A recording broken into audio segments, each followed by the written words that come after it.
ಅಲ್ಲಿಂದ ವರದಿ ಬರಬೇಕು. ಅದನ್ನೇ ನಾವು ಹೇಳ್ತಾ ಇರೋದು. ಸಂಪೂರ್ಣ ವರದಿ ಬಂದ ತಕ್ಷಣ ಕ್ರಮ ತಗೊಳ್ತೀವಿ. ಯಾವ ರೀತಿ ವರದಿ ಬರುತ್ತೋ ಅದ್ರ ಮೇಲೆ ಕ್ರಮ ತಗೊಳ್ತೀವಿ ಅಂತೇಳಿ ನಿನ್ನೆನೂ ಕೂಡ ಕ್ಲಾರಿಫೈ ಮಾಡಿದ್ದೇನೆ. ಇನ್ನೂ ಮುಂದುವರೆದು ಒಂದು ವೇಳೆ ಪಾಸಿಟಿವ್ ಆಗಿ ಬಂದಿದೆ, ಕೂಗಿರೋದು ನಿಜ ಅನ್ನೋದೇ ಆದರೆ ಇಮ್ಮಿಡಿಯೇಟಾಗಿ ಅವ್ರ ಮೇಲೆ ಆ್ಯಕ್ಟ್ ಮಾಡ್ತೀವಿ. ಇದರಲ್ಲಿ ಮುಚ್ಚಿಡೋ ಅಂಥದ್ದು ಏನಿಲ್ಲ. ಅವರು ಪದೇ ಪದೇ ಸರ್ಕಾರ ಮುಚ್ಚಿಡ್ತಾ ಇದೆ ಅಂತ ಹೇಳ್ತಾ ಇದ್ದಾರೆ. ಮುಚ್ಚಿಡುವಂಥ ಪ್ರಶ್ನೆ ಏನು ಬರೋದಿಲ್ಲ. ಅದನ್ನು ಬಹಿರಂಗಪಡಿಸ್ತೇವೆ ಆ ಸಂದರ್ಭದಲ್ಲಿ. ಅದರಂತೆ ಕ್ರಮ ತಗೊಳ್ತೀವಿ. ಯಾವಾಗ ಬರ್ಬೋದು ಸರ್ ರಿಪೋರ್ಟ್? ಯಾಕಂದರೆ ಸರ್ಕಾರ ಪ್ರಿಯಾಂಕ್ ಖರ್ಗೆ ಅವರು ಈಗಾಗಲೇ ಬಂದ್ಬಿಟ್ಟಿದೆ ಅಂತಂದು ಮರುದಿನವೇ ಹೇಳಿದ್ರು. ಸೊ ಈವರೆಗೂ ನನಗೆ ಗೊತ್ತಿಲ್ಲ ಅವರು ಯಾವ ಮಾಹಿತಿ ತೊಗೊಂಡು ಹೇಳಿದ್ರೋ ಗೊತ್ತಿಲ್ಲ. ಬಟ್ ನನಗೆ ನಮ್ಮ ಇಲಾಖೆಗೆ ಸಂಬಂಧಪಟ್ಟ ವಿಚಾರ ಆದ್ದರಿಂದ ನಾವು ನಿನ್ನೆ ಕೂಡ ನಾನು ನಮ್ಮ ಹಿರಿಯ ಅಧಿಕಾರಿಗಳ ಸಭೆಯನ್ನು ಮಾಡಿದ್ದೇನೆ. ನಮ್ಮ ಏನು ಮೊನ್ನೆ ಆಗಿದ್ದು ಬಾಂಬ್ ಬ್ಲಾಸ್ಟ್ ಬಗ್ಗೆ, ಇದು ಈ ವಿಷಯದ ಬಗ್ಗೆ ಚರ್ಚೆ ಮಾಡಿದ್ದೇನೆ. ಅದರ ಅಪ್ಡೇಟ್ ತೊಗೊಂಡಿದ್ದೇನೆ. ಅದರ ಪ್ರಕಾರ ಕ್ರಮ ತಗೊಳ್ತೀವಿ ಸರ್. ಈ ಥರ ರಿಪೋರ್ಟ್ಗಳನ್ನು ಅಂದರೆ ಖಾಸಗಿ ರಿಪೋರ್ಟ್ಗಳನ್ನು ಬಹಿರಂಗ ಮಾಡಿ ಸರ್ಕಾರಕ್ಕೆ ಮುಜುಗರ ಅದು ನೋಡಿ, ಅದು ಆಮೇಲೆ ಯೋಚನೆ ಮಾಡ್ತೀನಿ ನಾನು. ಯಾರು ಖಾಸಗಿಯಾಗಿ ಅವ್ರದ್ದೇನು ಲ್ಯಾಬ್ರೇಟ್ರಿ ಇದೆಯಾ ಅಥವಾ ಅವ್ರು ಅನಾಲಿಸಿಸ್ ಮಾಡಿದ್ದಾರೆ ಖಾಸಗಿಯವರು? ಯಾರು ಗೊತ್ತಿಲ್ವಲ್ಲ ನಮಗೆ. ಅಂಥವ್ರು ಯಾರಾದರೂ ಇದ್ದರೆ ಅದನ್ನು ನೋಡ್ತೀನಿ ನಾನು.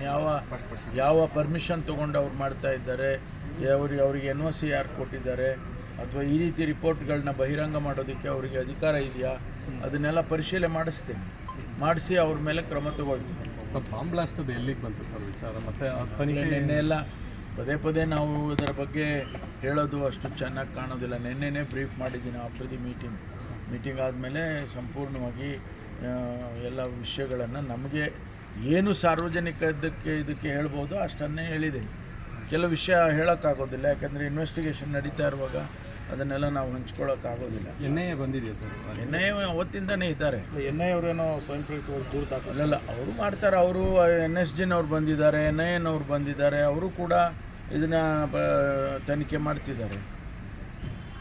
ಯಾರಾದರೂ ಅವ್ರು ಯಾರೇ ಮಾಡಲಿ, ಒಟ್ಟಾರೆ ಮೂಲ ಉದ್ದೇಶ ಏನು ಅದನ್ನು ಕಂಡುಹಿಡಿಬೇಕು. ಯಾರು ಆ ವ್ಯಕ್ತಿ, ಯಾರು ಅವ್ರ ಹಿಂದೆ ಯಾರಿದ್ದಾರೆ, ಸಂಘಟನೆಗಳಿದ್ದಾವ ಅಥವಾ ವೈಯಕ್ತಿಕವಾಗಿ ಅವ್ರು ಮಾಡಿದ್ದಾರಾ, ಇದನ್ನೆಲ್ಲ ಅವರು ಮಾಡ್ತಾರೆ, ನಾವು ಮಾಡ್ತೀವಿ. ಸರ್, ಇದು ಜಾತಿ ಗಣತಿ ವಿಚಾರ ಇದನ್ನ ಕ್ಯಾಬಿನೆಟ್ನಲ್ಲಿ ಏನಾದರೂ ಚರ್ಚೆಗೆ ಬರ್ತಾರಲ್ಲ? ಈಗ ಅಕ್ಸೆಪ್ಟ್ ಮಾಡ್ಕೊಂಡಿದ್ದಾರೆ ಮುಖ್ಯಮಂತ್ರಿಗಳು. ಅದನ್ನು ಅವರೇ ಹೇಳಿಕೆ ಕೊಟ್ಟಿದ್ದಾರೆ. ನಾನು ಕ್ಯಾಬಿನೆಟ್ ಮುಂದೆ ಮಂಡಿಸ್ತೇನೆ, ಅದು ಕ್ಯಾಬಿನೆಟ್ ಏನು ತೀರ್ಮಾನ ಮಾಡುತ್ತೋ ಅದರ ಪ್ರಕಾರ ನಾನು ಕ್ರಮ ತಗೊಳ್ತೀನಿ ಅಂತೇಳಿ ಅವತ್ತೇ ಹೇಳಿದ್ದಾರೆ.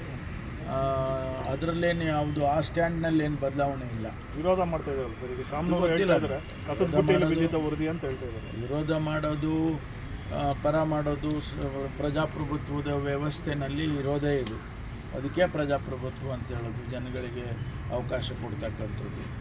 168 ಕೋಟಿ ರೂಪಾಯಿ ಖರ್ಚು ಮಾಡಿ ಒಂದು ಈ ವರದಿಯನ್ನು ತರಿಸ್ಕೊಂಡ್ಮೇಲೆ ಅದಕ್ಕೇನಾದರೂ ಒಂದು ಲಾಜಿಕಲ್ ಎಂಡ್ ಆಗಬೇಕಲ್ಲ. ಇಲ್ಲ ರಿಜೆಕ್ಟ್ ಮಾಡಬೇಕು, ಇಲ್ಲ ಅಕ್ಸೆಪ್ಟ್ ಮಾಡಬೇಕು. ಅದರಿಂದ ನಾವು ಕ್ಯಾಬಿನೆಟ್ಗೆ ಹೋಗಿ ಕ್ಯಾಬಿನೆಟ್ ಏನು ತೀರ್ಮಾನ ಮಾಡುತ್ತೆ ಅದನ್ನು ಅದ್ರ ಪ್ರಕಾರ ಕ್ರಮ ತಗೊಳ್ತೀವಿ ಅಂತೇಳಿ ಮುಖ್ಯಮಂತ್ರಿಗಳು ಹೇಳಿದ್ದಾರೆ. ಇವತ್ತು ಕೂಡ ಆ ಸ್ಟೇಟ್ಮೆಂಟಿಗೆ ನಾವೆಲ್ಲ ಬದ್ಧರಾಗಿದ್ದೀವಿ. ಹೆಚ್ಚಿನ ಸುದ್ದಿ ಅಪ್ಡೇಟ್ಗೆ ಈಗಲೇ ದ ಫೆಡರಲ್ ಕರ್ನಾಟಕ ಯೂಟ್ಯೂಬ್ ಪೇಜನ್ನು ಸಬ್ಸ್ಕ್ರೈಬ್ ಮಾಡಿ.